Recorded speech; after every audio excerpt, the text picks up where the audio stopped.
Muito bem, gente, já estamos de volta e vamos conversar agora a respeito de anjos e demônios, como dissemos na abertura do nosso programa, com o nosso querido amigo, membro da Federação Espírita Brasileira, André Siqueira. Que bom retornar a Natal, revê-lo novamente e voltar aqui ao Caminho de Luz. Bom dia, André. Bom dia, Gisete. É sempre um prazer estar com você e com nossos telespectadores.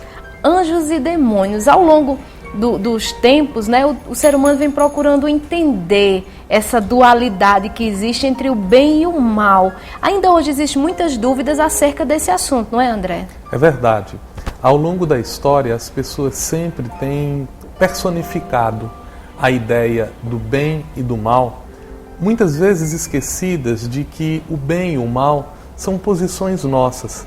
O bem, como nos ensina a doutrina espírita, ele representa aquilo que é de conformidade, aquilo que vem de Deus, aquilo que está coerente com a lei de Deus, que é a lei da natureza. E sendo o mal aquilo que lhe é contrário, nós podemos perceber que não temos essa posição tão absoluta.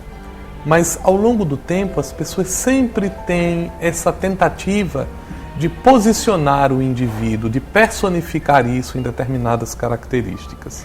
André, mas como surgiu esta nomenclatura de anjos e demônios usada em, vamos dizer assim, na maioria das religiões? É muito curioso isto. Tanto a palavra anjo quanto a palavra demônio, ambas têm origem grega. Isto muito provavelmente porque nas primeiras traduções do caso do Evangelho e das Antigas Escrituras, houve um esforço muito grande por caracterizar esses termos como eles eram compreendidos originalmente. Então nós vamos encontrar, por exemplo, a palavra demônio como sendo a expressão grega daimon, que queria dizer essencialmente espírito ou aquilo que sobrevive, aquilo que se manifesta. E de maneira ainda mais curiosa, a palavra anjo, que veio para nós através do latim, mas cuja origem grega era o angelos, que quer dizer um mensageiro. Então nós temos nessas duas figurações uma característica muito curiosa, que é a de que os demônios são as almas de uma maneira geral. Por esse respeito, nós vamos ter, por exemplo, em Sócrates, a referência que ele fazia ao seu demônio, àquele espírito que estava com ele, que falava com ele, e que mais tarde, por causa da mitologia popular, também se estabeleceu a noção de que alguns desses demônios tinham o papel especial de nos trazer notícias do mundo espiritual. E esses espíritos foram então denominados de mensageiros. Daí a terminologia anjos que nós utilizamos ainda na atualidade. André, então o demônio, ele existe ou não existe? A palavra demônio, quando tomada como sendo a de um espírito, não há sombra de dúvida quanto à existência dos espíritos, portanto, dos demônios de uma maneira geral.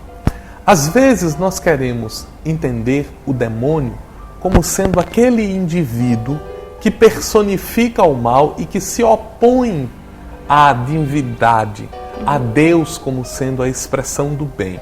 Nesse sentido, o demônio não existe como entidade absoluta, mas nós podemos dizer que existem demônios ou espíritos que, ainda ignorantes da prática do bem, se conservam na prática do mal.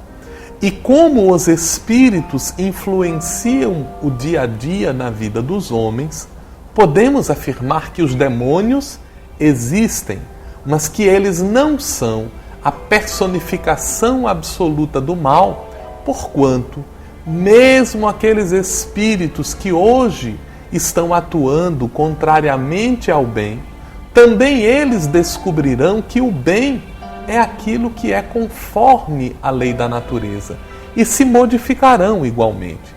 Então não há a personificação estrita do mal como o conceito tradicional de demônio. Até porque se a gente entendesse que esse demônio, como o homem hoje entende, era até dividir o poder de Deus, quando na verdade diz que ele é criado, mas que existiria o mal na sua totalidade e eternamente, não é isso? Sem sombra de dúvida. O anjo, André, a doutrina espírita aceita ou não a existência dos anjos? Como o termo resgata o conceito de um mensageiro, nós podemos afirmar que a doutrina espírita, ela compreende a figura desses mensageiros como sendo aqueles espíritos que, tendo completado a sua formação na escola da vida, atuam como intérpretes da mensagem de Deus e, como mensageiros, resgatam aquela noção original que os gregos tinham sobre o ângelos, os mensageiros que nos dão notícias do mundo espiritual, e que espíritos bons, sendo eles os que completaram já o seu processo de formação na vida, representam para nós outros os mensageiros da providência divina, que nos assistem, que nos socorrem. Nesse sentido, por exemplo, nos sentimos muito contentes quando fazemos a referência aos nossos anjos guardiães, que são aqueles espíritos que velam conosco, porque o amor ultrapassa as barreiras da vida, e sendo aqueles que nos amam em vida, já estando do outro lado no mundo espiritual, continuam sendo os nossos anjos protetores, aqueles que nos assistem e nos socorrem nos momentos de dificuldade. Muito bem, sem muita delonga, para a gente não perder tempo, a gente volta daqui a pouquinho, porque tem muito assunto mais para a gente aprender. Daqui a pouquinho a gente volta.